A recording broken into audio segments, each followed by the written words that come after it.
Assalamualaikum warahmatullahi wabarakatuh. Baiklah, pertemuan kali ini kita akan membahas tentang farmakokinetik ekskresi obat, di mana nanti kita akan membahas organ-organ organ-organ tubuh kita yang berperan dalam proses ekskresi obat, agar nanti tidak salah memahami yang dieskresikan. Ekskresi itu apa saja, apakah sistem pengeluaran dalam tubuh kita itu hanya ekskresi saja atau ada metode lain, kemudian organ yang bisa bekerja di sana juga organ apa saja.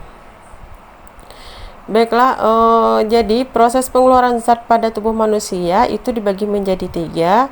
Yang pertama, defekasi. Defekasi ini adalah proses pengeluaran zat sisa dalam tubuh dalam bentuk feses, atau sering kita kenal dengan BAB, buang air besar. Kemudian pengeluaran zat dalam tubuh yang lainnya dikenal dengan ekskresi. Kalau ini zat yang memang benar-benar zat sisa dari tubuh, bisa dalam bentuk cairan, bisa dalam bentuk udara, bisa dalam bentuk cairan empedu. Kemudian yang ketiga itu adalah cara sekresi. Sekresi ini adalah proses pengeluaran zat pada tubuh manusia, namun pengeluarannya masih kita gunakan kembali, seperti contohnya enzim dan hormon.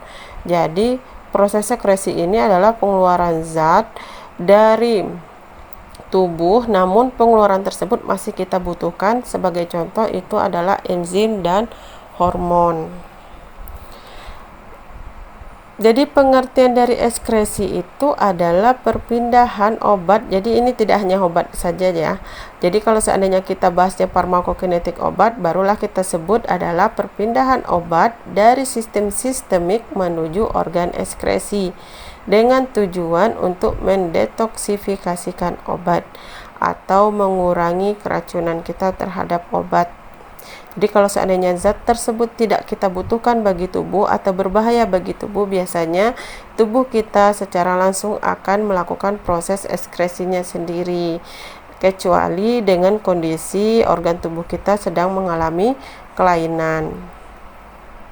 Nah, organ apa saja yang berperan dalam sistem ekskresi? Itu pertama adalah urin, yaitu dia bertugas maaf. Yang pertama itu adalah ginjal, kemudian kulit, kemudian paru-paru, setelah itu adalah hati, empedu. Nah, di mana ginjal ini berperan dalam proses pengekskresian urin. Kulit bertugas dalam proses mengekskresikan keringat, sedangkan paru-paru ini ekskresinya adalah karbon dioksida dan H2O. Kemudian cairan empedu ini mengekskresikan cairan empedu. Nah, kita bahas satu-satu. Ekskresi melalui paru itu adalah obat yang diberikan melalui pernapasan akan dieskresikan melalui pengeluaran gas lewat paru-paru. Ekskresi senyawa yang menguap tergantung landaian konsentrasi dan tekanan di udara. Jadi, ekskresi obat pada paru-paru itu adalah obat yang digunakan melalui pernafasan, atau biasanya kita kenal dengan anestesi, biasanya yang paling umum ya, atau obat-obat asma yang kita berikan melalui pernafasan. Nah, di sini ada contohnya, itu adalah alkohol, paraldehid, anestetik, yaitu kloroform, halotan, dan siklopropan. Jadi obat yang kita gunakan melalui sistem pernafasan akan dieskresikan melalui gas lagi melalui paru-paru. Kemudian kulit berarti obat yang dikeluarkan bersama keringat. Empedu ini adalah senyawa yang memiliki berat molekulnya di atas 500, kemudian senyawanya memiliki gugus yang polar yang kuat. Setelah itu dia metabolitnya konjugat glukuronida.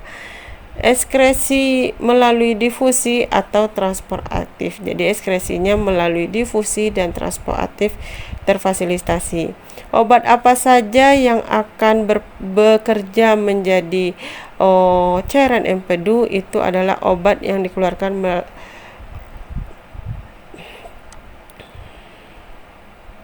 yaitu obat yang dikeluarkan dalam bentuk aktif oleh hati. Sebagai contoh adalah obat pencahar, kemudian obat siklus enteropatik itu memperpanjang obat yang digunakan untuk memperpanjang efek obat. Kemudian yang terakhir enzim-enzim ya, di mana dia juga akan mempengaruhi kandungan cairan empedu. Itu adalah contohnya. Kemudian organ lain ini tidak terlalu berarti yang berperan dalam proses ekskresi, biasanya bentuknya ASI ya. Tapi tidak selalu semuanya dieskresikan melalui ASI. Nah, sekarang ekskresi ginjal. Jadi ginjal kita ini mengandung suatu bagian yaitu namanya nefron. Nah, nefron ini kandungannya di dalam satu buah ginjal itu bisa nyampe jutaan. Nah, di nefron inilah tempat berlangsungnya proses filtrasi, penyaringan, penyerapan kembali, kemudian pengeluaran dari zat sisa sehingga terakhir keluarlah urin. Jadi ini nefron ini terkandung pada ginjal, jumlahnya sampai jutaan. Yang bekerja itu adalah nefron, namun dia terletak pada organ ginjal, sehingga nanti dia hasil akhirnya itu adalah urin. Obat yang dieskresikan melalui urin itu adalah obat yang larut dalam air, jelas ya, karena urin itu bentuknya cairan. Kemudian mempunyai berat molekul kecil dari 300, kemudian mengalami biotransformasi secara lambat oleh hati, sebagian kecil masih dalam keadaan aslinya yang utuh, sehingga biasanya kita lebih bisa mengidentifikasinya proses ekskresi obat melalui urin. Contohnya penisilin, tetrasiklin, digoxin, salisilat, kloroform, dan lain-lain. Jadi mana obat yang dieskresikan melalui urin itu bisa diidentifikasi melalui urin. Proses ekskresi obat melalui ginjal yang berperan itu adalah filtrasi glomerulus, yaitu penyaringan, kemudian sekresi tubuler aktif, ini pengeluaran cairan pada membran tubulus pada ginjal. Di sini ada tubulus, kita bisa lihat ada tubulus kontraktus, tubulus distal. Nah, itu adalah yang berperan dalam proses penyaringan ekskresi. Nanti di sini sekresi ini dia akan terjadinya penyerapan zat-zat yang dibutuhkan dan melanjutkan kembali pengeluaran zat-zat yang tidak dibutuhkan melalui urin. Kemudian reabsorpsi tubuler, yaitu penyerapan kembali pada tubulus. Itu adalah proses ekskresi pada ginjal. Jadi ginjal ini mengandung nefron, yang dimana nanti nefron ini di sini ada glomerulus yang berperan untuk penyaringan, kemudian tubulus kontraktus, tubulus proksimal berperan dalam proses penyerapan kembali cairan yang sudah disaring tadi, mana yang dibutuhkan, mana yang tidak, nanti keluar lagi. Kemudian tubulus distal penyerapan tapi hanya sedikit, baru mulai tubulus kolektifus, di mana di sini dia mulai mengkoleksi jumlah urin yang akan kita keluarkan melalui saluran urin. Nah, jadi kebayang ya, ini satu nefron, kemudian nefron ini terdapat pada ginjal dalam jumlah jutaan, di mana dia bertugas dari mulai penyaringan cairan yang masuk dalam tubuh sampai proses diserap kembali, kemudian nanti mana zat-zat yang tidak dibutuhkan tetap dikeluarkan melalui urin. Jadi yang bekerja proses ekskresi obat melalui ginjal itu terjadi secara 3 proses. Pertama, filtrasi atau penyaringan pada glomerulus. Sekresi tubular aktif, ini maksudnya pengeluaran zat yang dibutuhkan, kemudian pengeluaran zat, kemudian zat tersebut dibutuhkan dan ditarik kembali, seperti ion-ion itu kan gak semuanya dikeluarkan. Kalau kita minum cairan dalam tubuh, misalnya ada ion Na, ion K, nah atau ion-ion yang lain yang kita masukkan ke dalam tubuh, itu kan tidak semuanya dikeluarkan, masih ada yang kita tarik, atau zat-zat gizi masih ada yang kita tarik. Nah, itu proses sekresi namanya. Jadi ada yang kita serap kembali di dalam tubuh, zat-zat yang kita serap kembali dalam tubuh. Demikian juga reabsorpsi, ini juga seperti itu, diserap kembali, nanti kemudian sisanya baru dikeluarkan melalui urin. Lanjut ke materi berikutnya, yaitu bersihan ginjal atau clearance ginjal. Kenapa ini penting? Ini penting untuk kasus-kasus pasien yang ginjalnya sudah mengalami kelainan atau gangguan, seperti ginjalnya sudah mengandung protein, kemudian ginjalnya urinnya keluarnya sedikit. Nah, itu clearance atau bersihan ginjal itu harus kita tentukan. Tujuannya adalah untuk menyesuaikan dosis obat. Kenapa? Karena kalau ginjal kita sudah rusak, obatnya tidak sesuai diberikan, berarti obat tersebut akan memperparah kerusakan ginjal. Jadi ketika kita dikatakan ginjal kita rusak, maka kita harus menyesuaikannya dengan menghitung bersihan ginjal. Itu sering terjadi di rumah sakit. Jadi clearance itu adalah ukuran eliminasi obat di dalam tubuh tanpa mempersalahkan mekanisme prosesnya. Jadi lamanya adalah CL, yaitu kecepatan eliminasi obat dalam plasma. Satuannya liter per jam atau mililiter per menit, atau dalam bahasa apanya volume per waktu. Untuk mengetahui kemampuan tubuh mengeliminasi obat, maka diperlukan pengukuran parameter kinetika eliminasi, yaitu kecepatan eliminasi, waktu paruh, dan distribusi. Ini yang standar, saya akan langsung ke sini saja. Faktor yang mempengaruhi ekskresi ginjal itu adalah hemodinamika, berarti ini adalah gangguan elektrolit atau yang di dalam ginjal, cairan di dalam ginjal. Kemudian usia, setelah itu pH urin.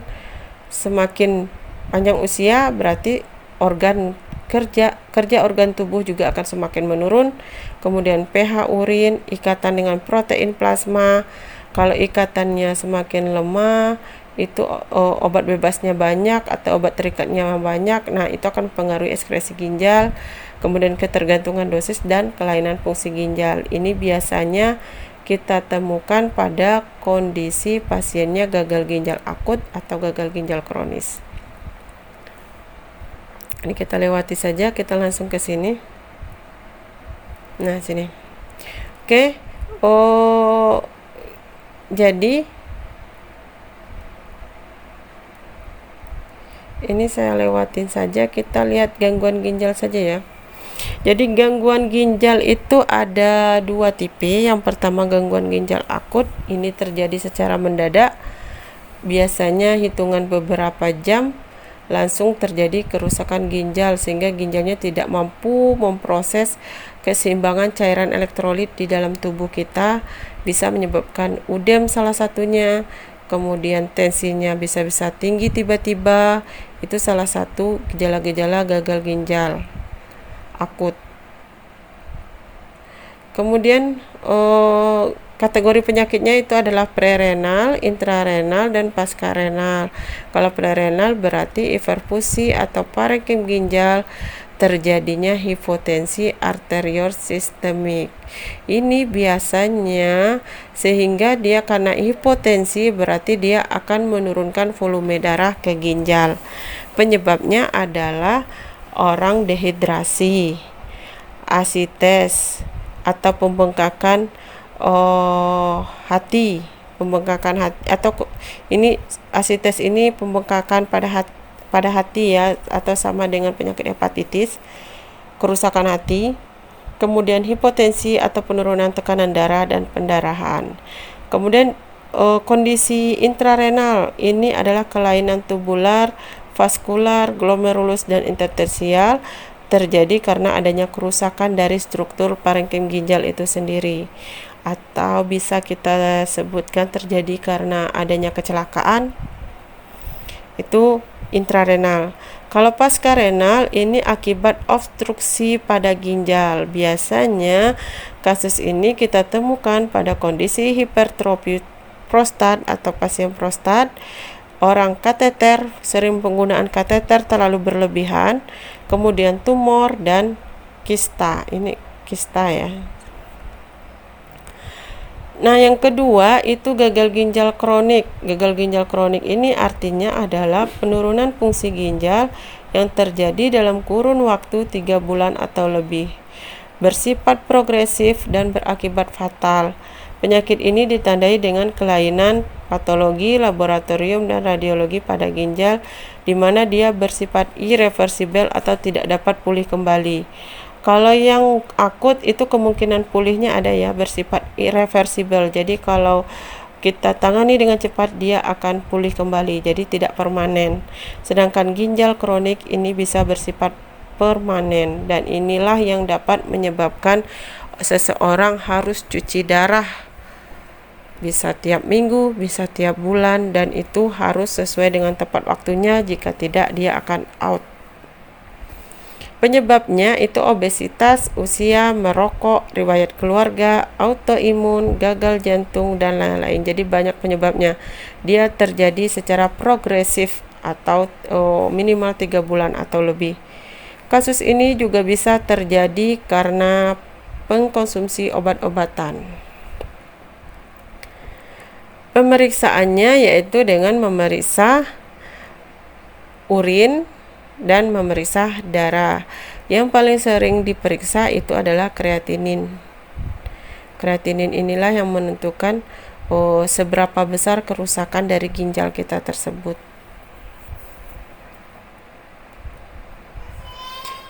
Bagaimana cara kita menentukan bersihan kreatinin? Ini adalah yang pertama, yaitu dengan cara menentukan UCR, yaitu konsentrasi kreatinin urin, ini yang diukur.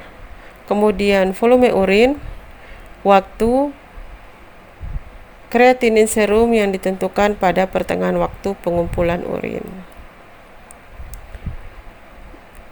Kemudian ada lagi rumus menentukan kreatinin clearance, itu juga bisa digunakan Cockcroft Gold, digunakan untuk pasien di atas 18 tahun, di mana dia biasanya ini untuk orang yang gemuk atau obesitas. Jadi rumus ini digunakan untuk pasien obesitas. Sebelum saya jelaskan lebih jauh, saya jelaskan dulu ya bersihan kreatinin ini kenapa penting. Bersihan kreatinin ini penting dibahas, yaitu untuk mengetahui bagaimana, sejauh apa ginjal kita mengalami kerusakan. Jadi nanti dari kadar bersihan kreatinin inilah kita tahu penyakit ginjal kita ini sudah stadium berapa, stadium 1kah, 2kah, 3kah. Nah, kalau seandainya sudah 3, 4, dan 5 dan seterusnya, dia itu sampai 5 ya. Kalau sudah 3, 4, 5 itu biasanya 4 sama 5 lah. 4 sama 5 dokter biasanya lebih menganjurkan cuci darah kalau kondisi pasiennya sudah mulai memburuk. Nah, sehingga ketika kondisi pasien sudah memburuk di rumah sakit dan diberikan obat, itu harus disesuaikan dengan ketentuan bersihan kreatinin yang didapat. Jadi bersihan kreatinin merupakan bagian yang sangat penting bagi pasien gagal ginjal kronis stadium bisa 1, 2, 3 dan seterusnya. Namun 1, 2 masih belum cuci darah ya. 1, 2, 3 yang cuci darah itu 4, 5. Nah, rumusnya yang lain itu adalah kita bedakan antara laki-laki sama perempuan. Kenapa? Karena berat badan ideal itu sedikit berpengaruh atau berbeda antara laki-laki dan perempuan. Jadi kalau laki-laki itu rumusnya 140 dikurang umur dikali berat badan dibagi 72 dikali kreatinin serum. Kreatinin serum ini didapat dari pemeriksaan lab. Ya, kreatinin serum didapat dari pemeriksaan lab. Sedangkan untuk perempuan ini dikali 0,85 kali 140 kurang umur kali berat badan bagi 72 kali kreatinin serum. 0,85 itu adalah faktor konversi untuk koreksi untuk perempuan. Kemudian untuk pasien geriatrik atau sudah berumur, sudah tua. Nah, itu kita hitung nilai ekskresi kreatininnya dengan menggunakan ini. Kita hitung dulu nilai ekskresi kreatinin untuk perempuan, ini laki-laki. Untuk perempuan dihitung berat badan dikali 29,3 kali 0,203 kali umur, dan demikian juga untuk yang perempuan. Kemudian dari hasil ini kita cari faktor koreksinya. Koreksinya adalah ESS yang dari sini tadi, rumus yang didapat dari sini tadi, hasilnya dikali 1,035 dikurang 0,03 kali eskref. Eskref adalah perbandingan dua kreatinin serum yang ditentukan dalam miligram per dl, di mana pada kondisi itu kita mengamati kreatinin serumnya dalam dua waktu, yaitu yang pertama dan yang kedua. Nah, terakhir baru delta T. Atau kita gunakan langsung ke rumus ini. E sama dengan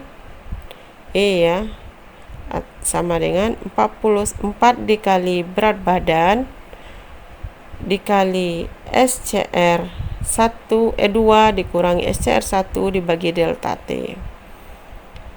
Dapatlah kreatinin serumnya. Nanti sudah didapat nilai E, baru kita bagi 14,4 kali eskref. Kemudian berikutnya kita lihat untuk Salazar digunakan pasien yang kelebihan. Tadi ternyata yang Cockcroft Gold ini pasien yang ideal ya, berat badannya ideal, jadi bukan obesitas. Tadi ada kesalahan, jadi bukan obesitas yang Cockcroft Gold. Jadi Cockcroft Gold ini yang untuk umum atau biasa saja berat badannya. Rumusnya sederhana. Kalau yang ini untuk pasien tua atau geriatrik, dan yang Salazar Cochrane ini untuk obesitas. Jadi obesitas rumusnya adalah 139 dikurang umur kali 0,285 dikali berat badan dikali tinggi badan dibagi 51 dikali kreatinin serum. Ini ditentukan berdasarkan hasil laboratorium. Nah, jangan sampai disamakan antara female dan male dan female. Ini mohon maaf, saya sepertinya salah tulis. Ini male, ini female ya. Ini male, ini female. Oke, coba kita lihat dulu. Ini female, rumus Salazar dan Cochrane. Sebentar ya, saya lihat dulu biar kita tidak salah. Rumus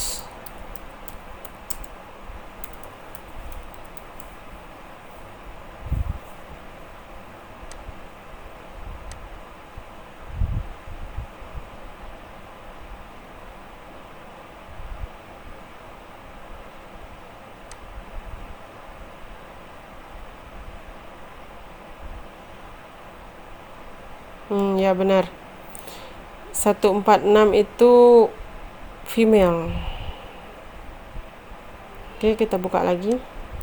Ini female ya, female, ini male, laki-laki, ini perempuan. Jadi di sini kalau dia lebih dari 30% berat badan ideal atau obesitas, ketika dia laki-laki, kita kali 139 dikurang umur, diukurlah tinggi sama berat badannya. Demikian pula yang female, tapi beda sama yang tadi. Yang ini Cockcroft Gold ini hanya mengukur umur dan berat badan. Kalau yang ini berat badan dan tinggi serta umur. Ini untuk yang obesitas ya, obesitas atau kegemukan. Nah, ini yang untuk anak-anak. Jadi di sini ada kejelasannya. Kalau anak-anak itu 0 sampai 1 tahun. Cara menghitungnya ini rumusnya. Kemudian kalau 2 sampai 20 tahun ini rumusnya. Berarti rumus yang selain di atas ini atau 21 dan seterusnya itu biasanya kita gunakan rumus sesuai dengan yang tadi. Kalau Salazar-Cockcroft untuk orang obesitas, kalau Cockcroft dan Gold ini untuk yang tidak obesitas.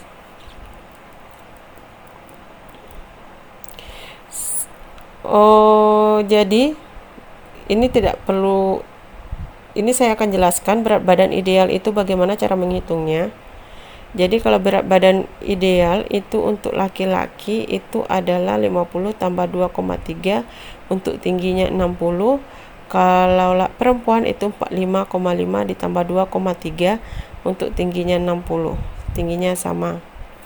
Jadi kita tentukan obesitasnya adalah berat badan ditambah tinggi. Jadi rumus untuk menentukan obesitas itu IMT, menentukan obesitas. Ini berat badan dibagi tinggi kuadrat. Jika dapatnya kecil dari 18,5, maka itu adalah kurus. Jika lebih dari 30 itu obesitas. Kalau udah obesitas berarti rumusnya gunakan yang ini, Salazar dan Cockcroft. Oke, sudah ya. Kemudian dari hasil tadi kita bisa menentukan nanti stadium berapa sih kerusakan ginjal kita. Ketika kita berada di stadium 5, 4 dan 5 itu tergantung kondisi pasiennya, di mana dokter akan memutuskan cuci darah. Sekarang saya contohkan Cockcroft dan Gold, di mana ada pasien datang dengan umur 48 tahun, berat badan 52 kg, kreatinin serumnya 5,7 mg per dl. Kita masukkan saja karena dia umurnya masih muda dan berat badannya tidak melebihi standar, sehingga kita masukkan saja ke rumus sehingga dapat dilihat 11,57 itu termasuk dalam di bawah dari 15. Berarti kesimpulannya pasien ini menderita penyakit gagal ginjal stadium 5. Kemudian contoh yang Salazar, ini pasien umur 53 tahun, berat 95 kg dengan tinggi 170, kita rubah dulu jadi meter 1,7, kemudian kreatinin serunya 6,8. Nah, kita tinggal masukin. Oh, ternyata dia obesitas karena 32 ya. Tadi tinggi badan berat badan dibagi tinggi badan kuadrat, tapi tinggi badannya harus dalam bentuk meter ya, bukan kilometer, bukan meter. Meter bukan sentimeter, salah. Kemudian masukkan ke rumus dan dilihat hasilnya bagaimana. 15,78 ml per menit disesuaikan dengan sini, ternyata 15 masih berada pada stadium 4. Nah, itu kesimpulannya adalah stadium 4. Nah, berikutnya J-Leaf, tapi J-Leaf ini sama juga, J-Leaf kreatinin serum, umur pasiennya sudah 75, delta T-nya 1 hari, S-CREF-nya sudah diketahui. Nah, kita tinggal masukin ke rumus. EES-nya gimana? Rumusnya sesuai dengan rumus. Dapatlah koreksinya berapa. Kemudian kita masukkan nilai koreksinya, dapat lagi masukkan ke persamaan. Sehingga di sini dapat disimpulkan 6,6 itu adalah stadium 1 atau tidak terjadi. 6,6 itu adalah stadium 5 atau sangat rusak. Tinggal masukin ke rumus saja. Oke, baiklah, demikianlah penjelasan dari saya. Semoga bisa dipahami. Saya akhiri. Assalamualaikum warahmatullahi wabarakatuh. Jika ada pertanyaan silahkan ajukan pada grup WhatsApp yang telah kita sepakati.